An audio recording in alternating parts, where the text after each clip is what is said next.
ಇತ್ತೀಚೆಗೆ ತಾನೇ ನಾವು ನೋಡುವಂತೆ ಹಾಸನದಲ್ಲೋ ಮಂಡ್ಯದಲ್ಲೋ ದಲಿತರ ಹೋರಾಟಕ್ಕೆ ಆಗ್ತಿರುವಂತ ಒಂದು ಬೇಲಿಯನ್ನ ಹಾಕಿ ದಲಿತರ ಜೊತೆಯನ್ನ ಮಾತಾಡಿದ್ರೆ 5 ರೂಪಾಯಿ ದಂಡ ವಿಧಿಸ್ತೀನಿ ಅಂತ ಇತ್ತೀಚೆಗೆ ಬರ್ತಾ ಇದೆ. ಅದೇ ರೀತಿ ದಲಿತ ಅಧಿಕಾರಿಗಳಿಗೆ ರಕ್ಷಣೆ ಇಳಿದಿರುವಂತ ರಾಜ್ಯ ನಮ್ಮ ಕರ್ನಾಟಕ ರಾಜ್ಯ ಆಗಿದೆ.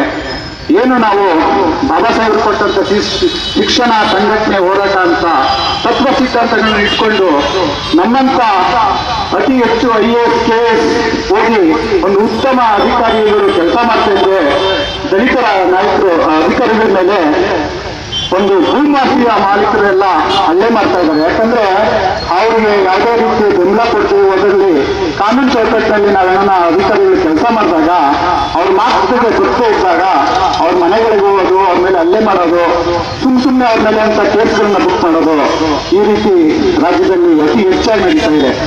ಆ ಸಂದರ್ಭದಲ್ಲಿ ಇತ್ತೀಚೆಗೆ ತಾನೇ ನಮ್ಮ ಅಂಬೇಡ್ಕರ್ ಸೇನೆ ಪ್ರತಿ ವಾರಕ್ಕೊಂದು ಕಾರ್ಯಕ್ರಮಗಳನ್ನ ಪ್ರತಿಭಟನೆಗಳನ್ನ ಇದೇ ಪ್ರಭಾವದಲ್ಲಿ ನಡ್ಸ್ಕೊಂಡ್ಬರ್ತಾ ಇದ್ದೀವಿ.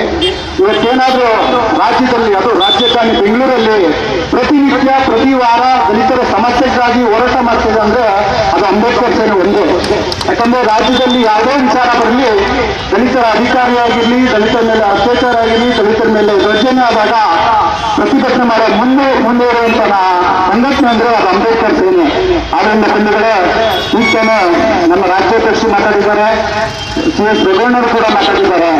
ಇನ್ನ ರಾಜ್ಯಾಧ್ಯಕ್ಷರು ಭಾಷಣ ಮುಗಿದ ತಕ್ಷಣ ಕಾರ್ಯಕ್ರಮ ಮುಕ್ತಾಯ ಆಗುತ್ತೆ, ಅದು ಒಂದು ಸಿದ್ಧಾಂತ. ಆದರೂ ಕೂಡ ಎಲ್ಲರ ಅಧ್ಯಕ್ಷರ ಮೇಲೆ ನಾನು ಮಾತಾಡಿದ್ದೀನಿ. ತಮ್ಮೆಲ್ಲರ ಒಂದು ಸಹಕಾರ ಕೊಟ್ಟಿದ್ದಕ್ಕೆ ನಮ್ಮೆಲ್ಲರಿಗೂ ಜೈ ಭೀಮ್, ಜೈ ಭಾರತ್.